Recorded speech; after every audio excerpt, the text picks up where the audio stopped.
Fala pessoal! Enfim, depois de ver tantos modelos discretos e densos carregados de informação para variáveis discretas, agora a gente vai estender os conceitos destes modelos para duas variáveis, ainda no contexto discreto, mas pode ficar tranquilo que o problema, por mais que tenha mais de uma variável, a questão agora não é tão complicada quanto você imagina. Vem com a gente, eu sou o Thiago Marum, no backstage nós temos o Vinícius Castanho, que a gente vai te contar tudo depois da vinheta. Vai!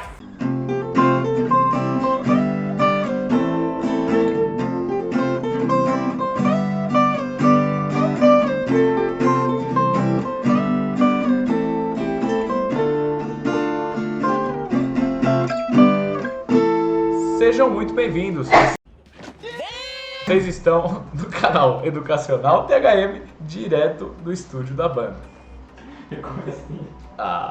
Sejam muito bem-vindos, vocês estão no Educacional THM, direto do estúdio da banda. Antes de tudo, eu vou pedir para vocês deixarem o seu like, não esquecerem de compartilhar e acionar o sininho, né? Se inscrever no nosso canal, enfim, ajudar nessa divulgação desse conteúdo gratuito, feito para você que está a fim de aprender teoria de probabilidades, tá legal? Muito obrigado pelo apoio de sempre.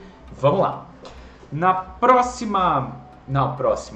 Na última aula, a gente vinha falando de modelos discretos e viu o nosso último modelo de todos aqueles que a gente conversou, de Bernoulli, binomial, geométrica, modelo de distribuição geométrica e modelo de Poisson.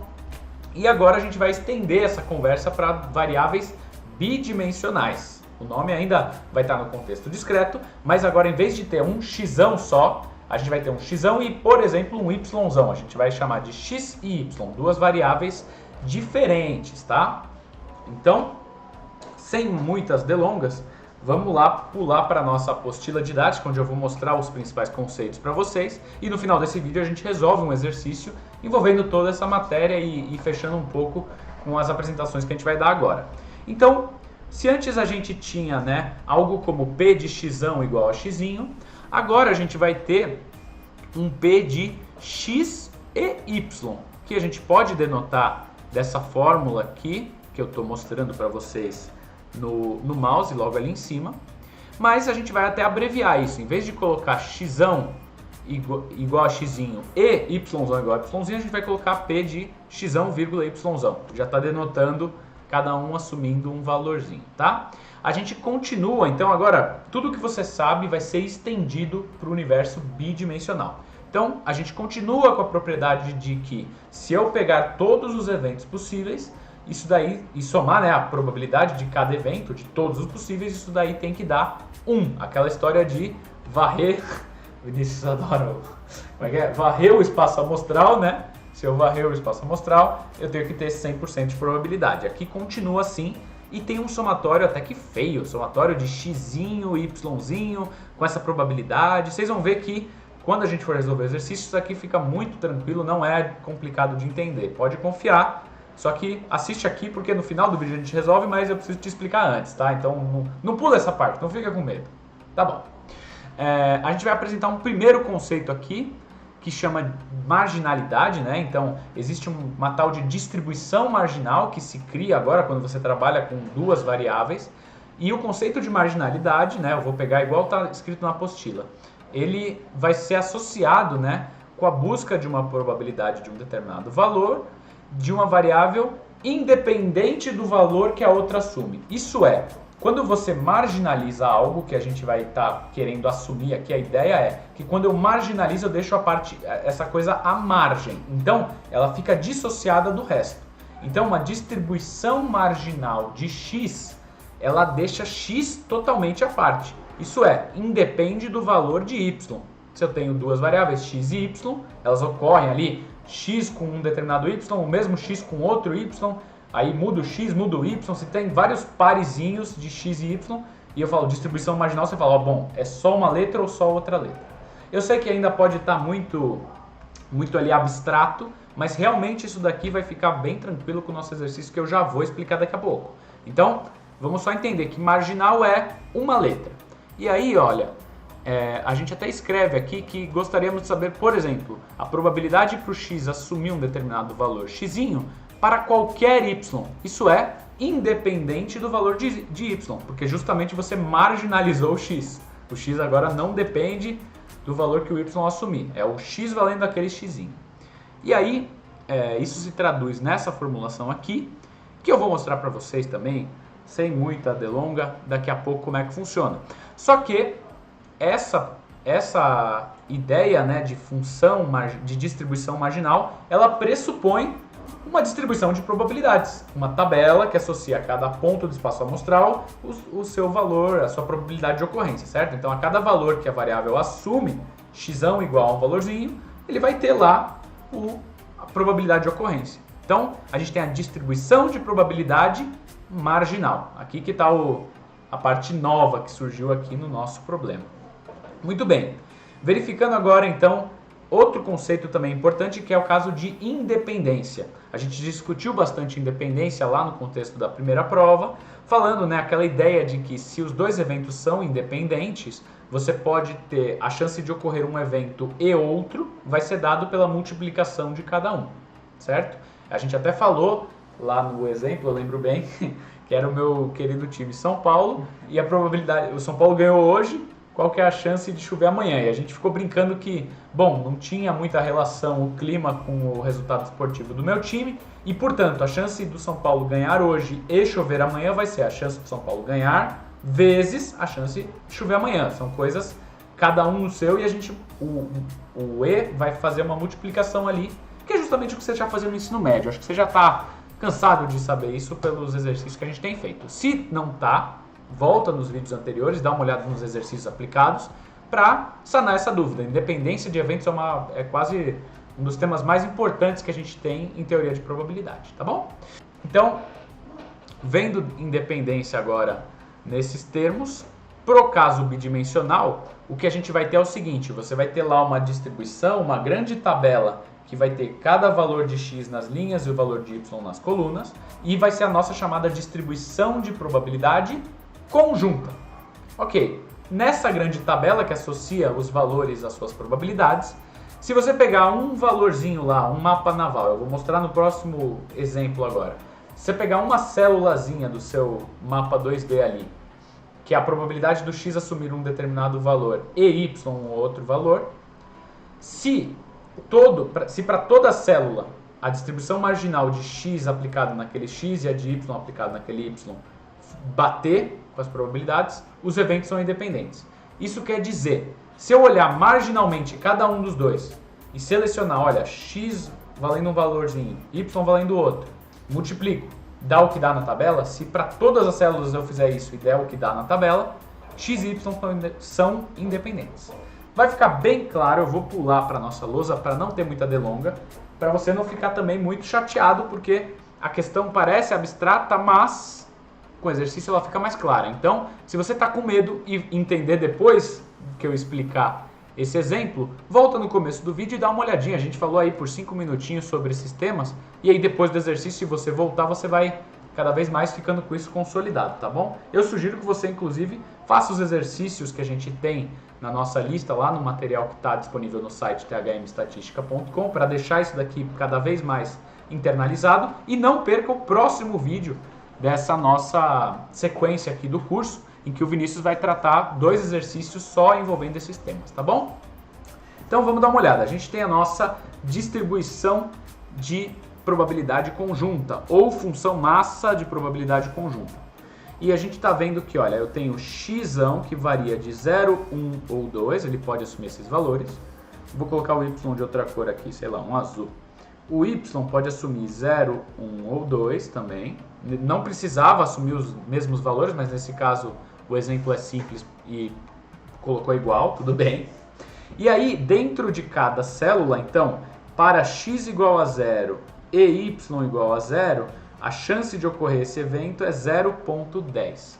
Isso que é a nossa distribuição de probabilidade. Você dá o valor da variável aleatória e a distribuição, né, a tabela, retorna para você a chance de ocorrer aquele evento. Então tá. E aí vamos primeiro para a pergunta. Em vez de ficar explicando a tabela, vamos ver o enunciado. Qual a probabilidade P de x igual a 1 e y igual a 1? Isso é chegar no nosso mapa naval aqui, nossa batalhinha naval, pegar o 1 no x com o 1 no y. Vai bater bem no 0,20. Então, 0,20 é a probabilidade pedida no item A. Até aqui, acho que sem muito problema. Tudo bem? Tudo certo. Legal. Próxima pergunta. Calcule P de x menor ou igual a 1 e y menor ou igual que 1. Então vamos ver. X menor ou igual que 1 vai ser quando ele assume 0 ou 1. Então tá nessas duas linhas, na primeira e na segunda linha. Então a gente a princípio já descarta a última, a terceira. E y menor ou igual que 1 vai estar até a segunda coluna, porque o y não poderia assumir o 2, né? Então a gente vai ter um espaço que está determinado por essa parte aqui, pelas duas primeiras linhas e duas primeiras colunas. Então, para esse evento que ele perguntou acontecer, você poderia ter aqui 4 opções, 4 eventos lá dentro. Mas o que ele quer saber é menor ou igual. Então, tudo bem, você vai ter que somar tudo e dar a resposta para ele. Nesse caso, se a gente somar aqui o 10%, que está aqui, com 8%, com 4%, com 20%, a gente vai chegar em incríveis 0,42. Muito bem, está bem visual, a gente está pegando a nossa tabela e enxergando a pergunta na tabela por meio das regiões. Pode ser uma célula, pode ser um conjunto de células que você soma, e até aqui sem problema. Calcule a função marginal de probabilidade, FMP, né? Então, calcule a função marginal de x e y. Então, vamos lá. Agora sim, vamos deixar claro os conceitos que a gente falou.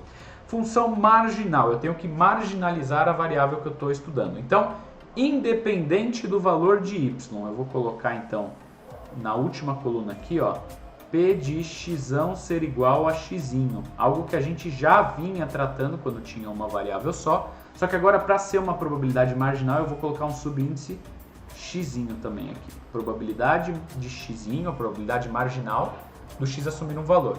Então, o x nesse caso, vê comigo, ó, ele pode assumir 0, você teria que varrer essa primeira linha toda. Então, a chance do x ser 0 vai ser somar 10 com 4 com 2, vai dar 16%. E se eu fizer isso para as outras linhas, x valer 1, independente do valor de y, então eu vou ter que somar 8 com 20 com 6, 8 com 6 dá 14, com 20 dá 34. Muito bem, só teria mais um valor possível para o meu x assumir e que estaria no valor de... Opa, agora deixa eu selecionar tudo. Estaria no valor de 2. Se você já tem a distribuição marginal aqui para 0 e para 1, a para 2 é o complementar disso tudo, é o que falta. Ou você poderia somar a última linha e chegar nos incríveis 50%.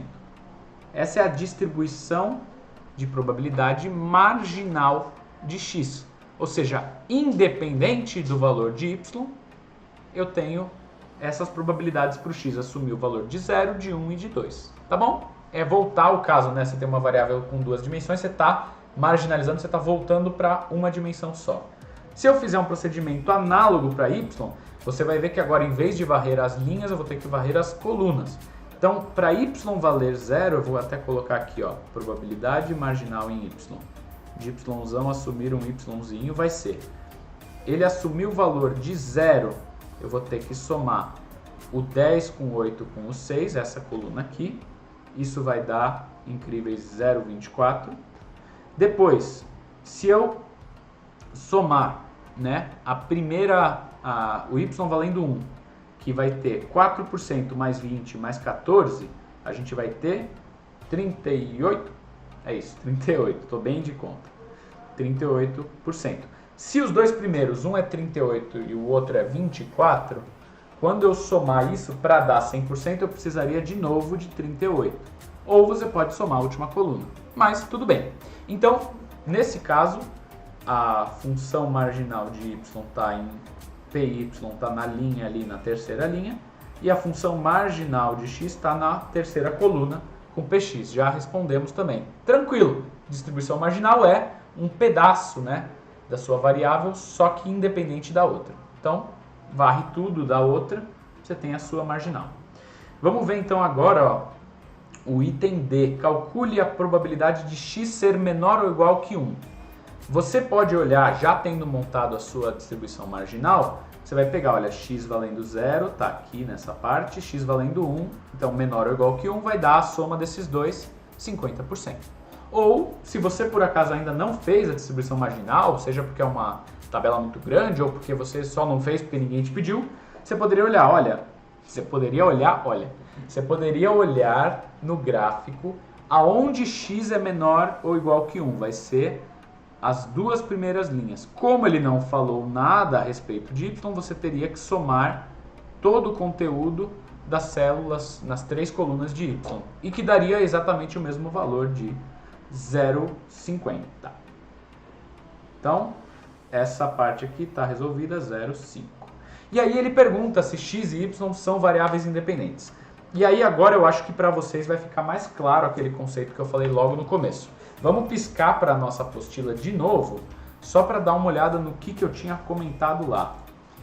Olha lá, se x e y são independentes, isso aqui implica que a probabilidade x'ão, y'zão, que é a que está lá na tabela, isso vai ter que ser igual a marginal aplicada num determinado valor de x, vezes a outra marginal de y aplicada naquele valor de y. Então, deixa eu até tentar copiar, vamos ver se o PC está de bem comigo, para a gente responder essa última pergunta lá para a nossa lousa. Deixa eu piscar para a nossa lousa e tentar colar aqui. Foi, olha, ela está em muita sintonia hoje. Aqui, ó, coloquei o enunciado de independência logo aqui embaixo. Legal. Então, se isso for verdade, né, para eles serem independentes, isso tem que ser verdade para qualquer célula. Então, tudo bem. Vamos limpar um pouco. O que você acha da gente limpar um pouco essa tabela, já que eu já respondi as questões? Posso apagar? Pode. Muito obrigado. Então, vou apagar a distribuição marginal aqui. Só não vou apagar a resposta. Espera aí, não faz isso não. Aqui. Deixa eu não apagar a resposta, mas ó, vou apagar essa parte aqui, esses rabiscos todos. Pronto, ficou bem mais clean agora. Então, ó, essa propriedade que eu estou colocando aqui tem que ser verdade para qualquer célula. Então, vamos pegar uma célula, por exemplo, a 00, que é a primeira. Para a célula 00, o P aplicado, o P em x igual a 0 e y igual a 0, que seria o P 0,0, ele vale exatos 10%. Como que a gente viu isso? É essa célula aqui que eu estou marcando para vocês. Ok, 10%. Se x e y são independentes, eu tenho que chegar em 10% pela marginal de x aplicado no zero e a marginal de y aplicado no zero. Então foi muito inteligente ter apagado essas duas aqui. Mas, já que a gente não vem despreparado para essa aula, eu vou falar para vocês, já que vocês estão anotando aí no caderno de vocês com isso já anotado, que a marginal em zero para x era 0,16 e a marginal para y valendo zero era 0,24. E aí, se eu multiplicar 0,26 por 0,24, isso não dá, um vezes o outro, não dá o 0,10. E, portanto, o que acontece é, como as marginais multiplicadas não estão dando a da conjunta, existe uma interação entre x e y que faz com que eu não possa dizer que elas são independentes. Existe uma interação. A gente vai falar dela daqui 2 vídeos, quando a gente começar a definir coeficientes de correlação e medidas de associação entre as duas. Por hora, o que a gente sabe é, quando for independente, se eu pegar a marginal de cada uma das variáveis aplicada nos valores, isso tem que dar exatamente, a multiplicação das duas tem que dar exatamente o que está na sua célula lá na tabela de distribuição conjunta. Tá bom? Tá certo. Então, deixa eu voltar aqui para o nosso estúdio da banda e falar para vocês que acho que é isso. Teorema, a parte bidimensional tem muito mais profundidade nela, mas que eu acho que para um curso geral, como a gente está querendo trabalhar aqui, a parte discreta não vai fugir muito do tema desse vídeo e dos próximos 2. E a introdução é um pouco essa, dar a noção de vocês de distribuição de probabilidade agora conjunta com essa batalha naval, passar o conceito de marginalidade, de independência e de começar a enxergar como você trabalha com isso. No próximo vídeo, o Vinícius Castanha vai trabalhar 2 exercícios que vão deixar isso daí cada vez mais claro para vocês, tá bom? No mais, qualquer dúvida, não saia desse vídeo com dúvidas e deixa nos comentários que a gente tá aí para resolver, tá bom? Foi um prazer estar com vocês, a gente se vê no próximo vídeo. Valeu, até lá!